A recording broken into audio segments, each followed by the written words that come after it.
गुरु प्यारी साध संगत जी, आपका ये भाई विनोद आज आप सबसे फिर मुखातिब है और आज आपके समक्ष कबीर साहब जी द्वारा रचित ग्रंथ अनुराग सागर के अंश पेश करने जा रहा है और उम्मीद करता है कि मेरे सभी भाई बहन अनुराग सागर के इन वचनों को गौर से सुनेंगे और अपने जीवन में लाभ उठाएंगे।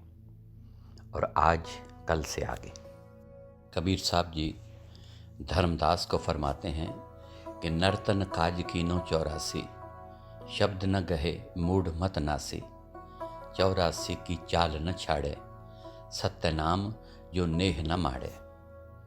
फरमाते हैं कि हे धर्मदास, ये 84 लाख जिया जून का एक बहुत बड़ा जेल खाना है।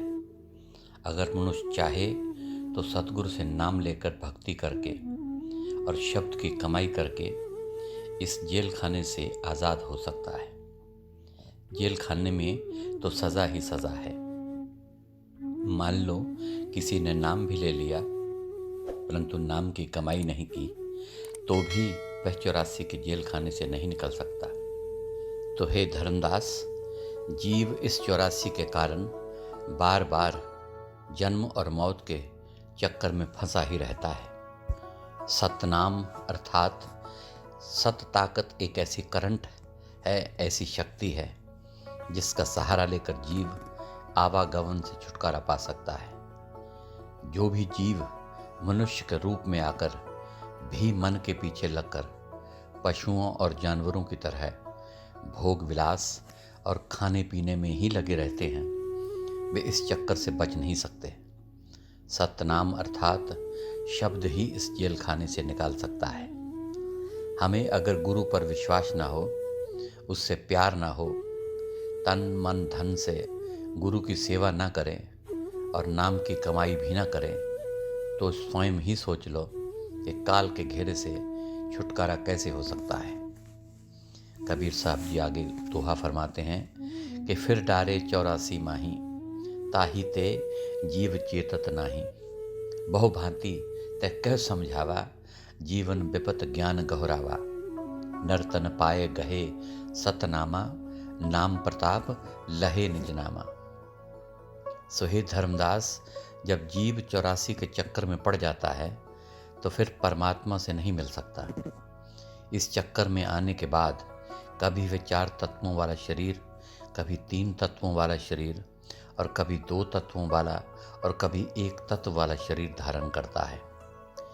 5 तत्वों के शरीर को प्राप्त किए बिना जीव परमात्मा के साथ कभी भी मिलाप नहीं कर सकता।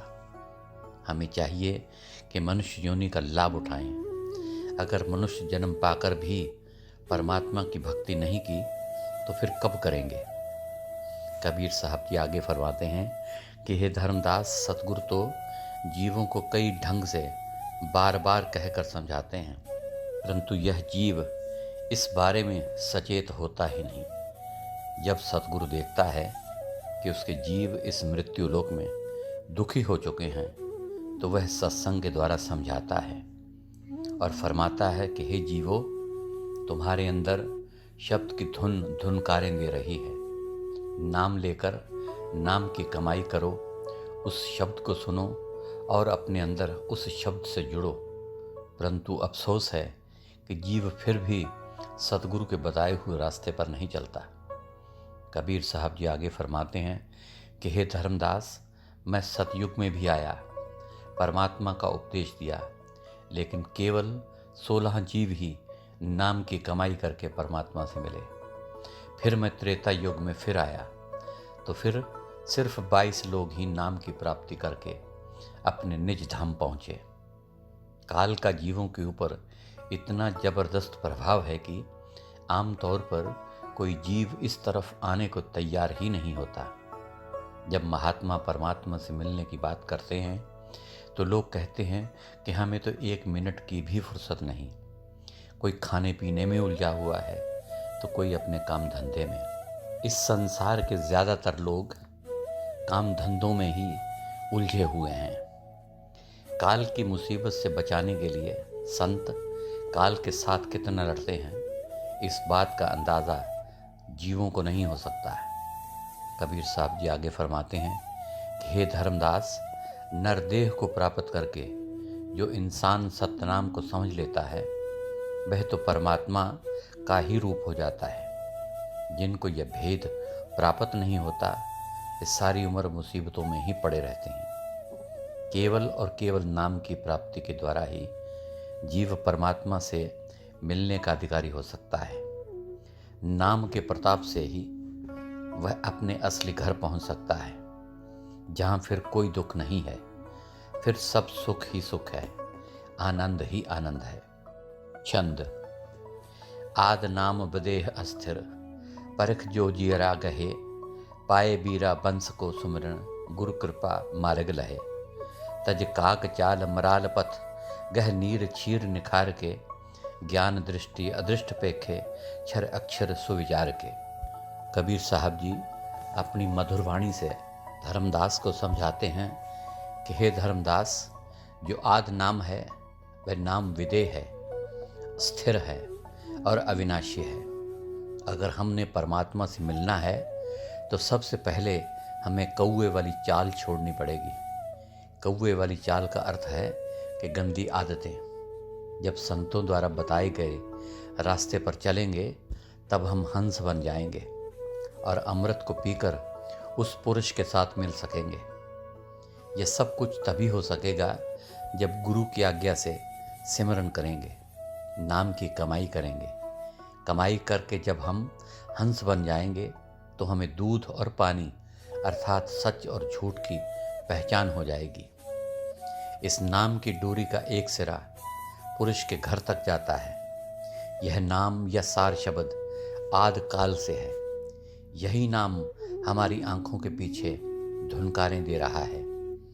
इसी नाम ने अलख और अगम देश बनाकर सचखंड बनाया है।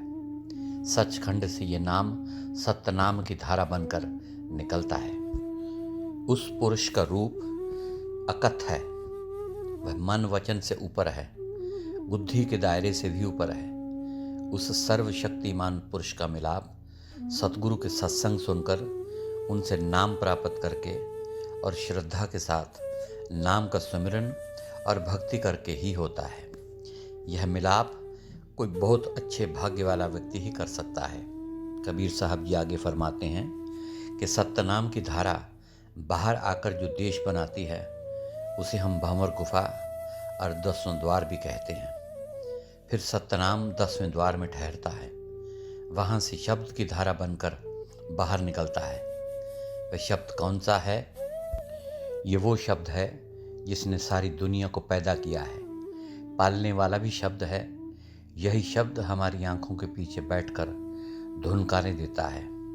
जब हम सतगुरु से नाम लेकर नाम की कमाई करके आंखों के पीछे जाते हैं तो बात बनती है। ज्ञान और अज्ञान का भेद समझना बहुत ही जरूरी है। संत महात्माओं की संगति करने से हमें ज्ञान प्राप्त होता है, जबकि तीर्थ पर जाना, कर्मकांड करना, पाखंड, चढ़ावा आदि अज्ञान की बातें हैं। संत महात्माओं से हमें विदेह नाम की प्राप्ति होती है। वह नाम तो एक करंट है, एक पावर है। जब हम उस नाम के साथ जुड़ेंगे तब ही ये बात समझ में आएगी। सतगुरु के ज्ञान द्वारा ही क्षर और अक्षर अर्थात वर्णात्मक और धुनात्मक नाम की पहचान होती है। सोरठा। ने अक्षर है सार, अक्षर ते लख पावही, धर्मन करो विचार, ने अक्षर नेह तत्व है। आगे कबीर साहब जी फरमाते हैं कि नाम 2 प्रकार का है, एक वर्णात्मक और दूसरा धुनात्मक। वर्णात्मक नाम वह है जो लिखा जा सकता है, पढ़ा जा सकता है, और धुनात्मक नाम वह है जो असली है। वर्णात्मक नाम को अक्षर कहा जाता है और धुनात्मक नाम को ने अक्षर कहा जाता है। अक्षर या वर्णात्मक नाम के द्वारा हम दुनिया के ग्रंथ और पोथियों के पाठ कर सकते हैं, लेकिन परमात्मा से नहीं मिल सकते। ने अक्षर नाम हमें सतगुरु से मिलता है। ने अक्षर के द्वारा ही हम परमात्मा को प्राप्त कर सकते हैं। नाम पहले वर्णात्मक शब्दों के द्वारा ही दिया जाता है, फिर वही वर्णात्मक नाम सुमरण के द्वारा धुनात्मक बन जाता है। उदाहरण के तौर पर हमारा गुरु हमें सतनाम शब्द देता है। यह सतनाम तो वर्णात्मक है, परंतु सतनाम जो पावर है, जिसने सारी दुनिया बनाई है, जो सारी दुनिया का पालनहार है, वह धुनात्मक है। शब्द तो दोनों एक हैं, एक असली है, दूसरा उसकी प्रशंसा करता है। हमें असली को पकड़ना है और असली नाम निअक्षर नाम है, उसका कोई रंग और रूप नहीं होता। धर्मदास वचन। चौपाई। धर्मदास कहे शुभ दिन मोरा, हे प्रभु दर्शन पायो तोरा। मोह किंकर पर दाया कीन्हा, दास जान मोहे यह वरदीना। धर्मदास कबीर साहब जी से कहते हैं कि मेरा सौभाग्य है कि आज आपके दर्शन हुए। आज का दिन मेरे लिए बहुत ही शुभ है। आपने सारी बातें मुझे विस्तार से खोल खोल कर समझा दी हैं और मेरे मन की दुविधा और शंका खत्म हो गई है।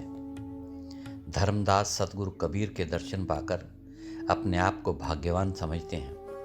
वे कहते हैं कि आपने मुझ दास पर अपार कृपा की, मुझे अपनी शरण में ले लिया, अन्यथा मैं इधर उधर भटकता फिरता था।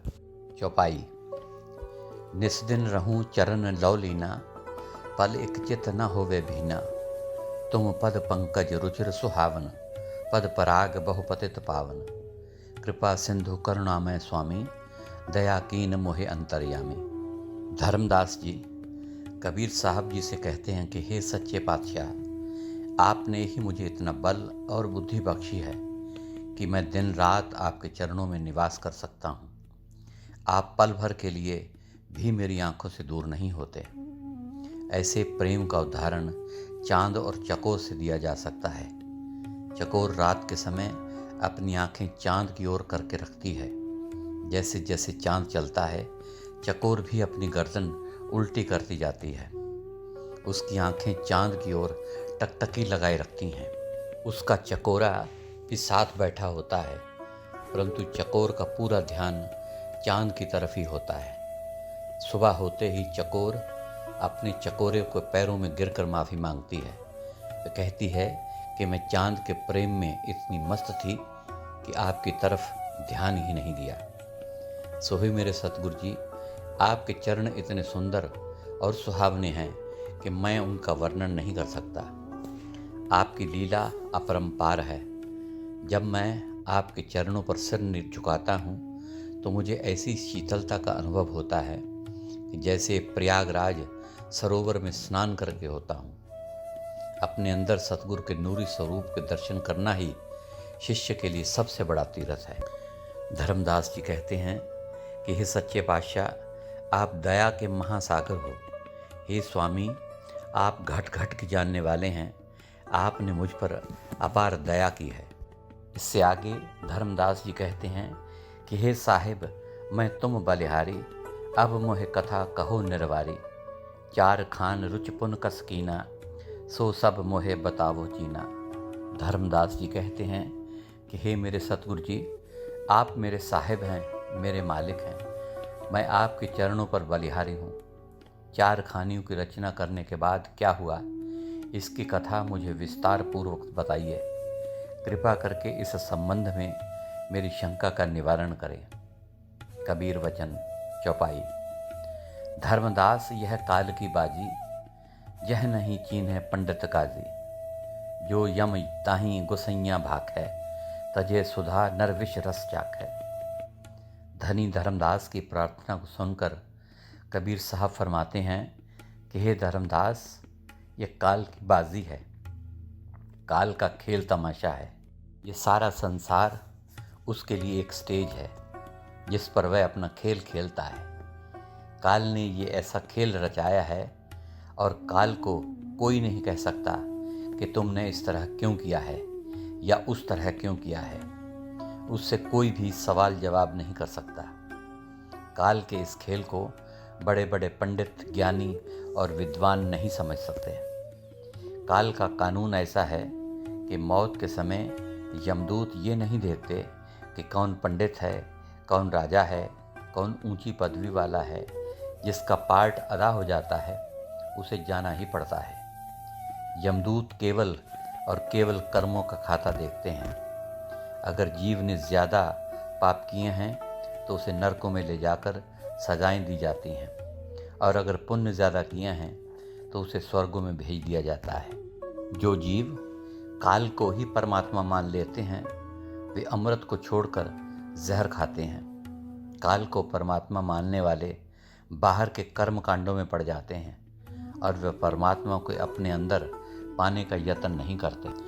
इससे आगे कबीर साहब जी अपनी मधुर वाणी से फरमाते हैं कि चारों मिल यह रचना कीना, कच्चे रंग जीव को दीना। 5 तत्व तीनों गुण जानो, 14 यम तेहि संग पहचानो। यह विद कीनी नर की काया, मारे खाए बहुर उपजाया। कबीर साहब जी फरमाते हैं कि हे धर्मदास, ब्रह्मा विष्णु शिव और एका माई यानी कि अष्टंगी ने मिलकर यह रचना बनाई है। इंसान को सबसे कच्चा रंग दिया है। यह कच्चा रंग थोड़े से पसीने से ही उतर जाता है। इंसान की काया में 5 तत्व अर्थात मिट्टी, पानी, आग, हवा और आकाश शामिल कर दिए। इसके अंदर रजोगुण, तमोगुण और सतोगुण रख दिए, और फिर काम, क्रोध, लोभ, मोह और अहंकार इस काया में डाल दिए गए।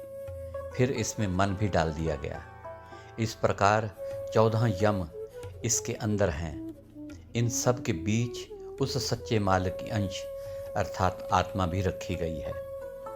सो हे धर्मदास, इस तरह काल ने मनुष्य के शरीर की रचना की है। जब दुनिया बनी थी तब ब्रह्मा ने 88,000 ब्राह्मणों को वेद पढ़कर लोगों को ज्ञान देने के लिए भेज दिया था। कबीर साहब जी फरमाते हैं कि सहस 88 ब्रह्मा जाया, भव विस्तार काल की छाया। ब्रह्मा ते जीव उपजय 12, तिन पुन कथा बहुत विस्तारा। स्मृति शास्त्र पुराण बखानी, तामह सकल जीव उलझानी। कबीर साहब जी धर्मदास जी को फरमाते हैं कि हे धर्मदास, इस प्रकार यह संसार रूपी सागर निरंजन ने ऐसे बनाया है, यहाँ कोई भी जीव नाम की तरफ ना जा सके। इसी भ्रम को बनाए रखने के लिए संसार में वेदों का ज्ञान दिया गया। सभी जीवों पर काल का ऐसा रंग चढ़ जाता है कि वे उसके रंगत में रंग जाते हैं। ब्रह्मा के पुत्र ब्राह्मणों ने लोगों को वेदों का ज्ञान देकर और कथा सुना सुनाकर उल्टे रास्ते पर लगा दिया है। इस प्रकार ब्राह्मणों ने जीवों को 6 शास्त्र, 4 वेद, 18 पुराण और 9 स्मृतियों में उलझा दिया। जीव इतने उलझ गए हैं कि कोई भी जीव इस जाल से बाहर नहीं निकल सकता। इससे आगे कबीर साहब जी धर्मदास जी को फरमाते हैं कि जीवन को ब्रह्मा भटकावा, अलख निरंजन ध्यान दृढ़ावा। वेद मते सब जीव भर माने, सत्य पुरुष का मर्म न जाने। निरंकार कस कीन तमाशा, सो चरित्र बूझो धर्मदासा। कबीर साहब जी अपनी पवित्र वाणी से धर्मदास को समझाते हैं कि ब्राह्मणों ने जीवों को परमात्मा की प्राप्ति के लिए अलख निरंजन का ध्यान करने के लिए प्रेरित किया और उनका मन इस तरफ पक्का कर लिया। वे स्वयं तो वेदों और शास्त्रों की तालीम में फंसे हुए हैं और कुल मालिक सतपुरुष का भेद जानते नहीं, पर लोगों को परमात्मा से मिलाने की बातें करते हैं। सो हे धर्मदास, निरंकार यानी कि काल निरंजन ने ये खेल बहुत चालाकी से रचा है। मैं तुम्हें इसके बारे में समझाने की पूरी कोशिश करता हूँ। सो गुरु प्यारी साध संगत जी, आज के लिए इतना ही। कल अनुराग सागर के आगे के अंश आपके समक्ष रखे जाएंगे। तब तक के लिए इस नाचीज़ को इजाज़त दीजिए और आखिर में मेरी तरफ से आप सभी भाई बहनों को प्यार भरी धन धन सतगुरु तेरा ही आसरा, हाजिर नाजिर जिंदा राम तेरा ही आसरा अर्ज़ है।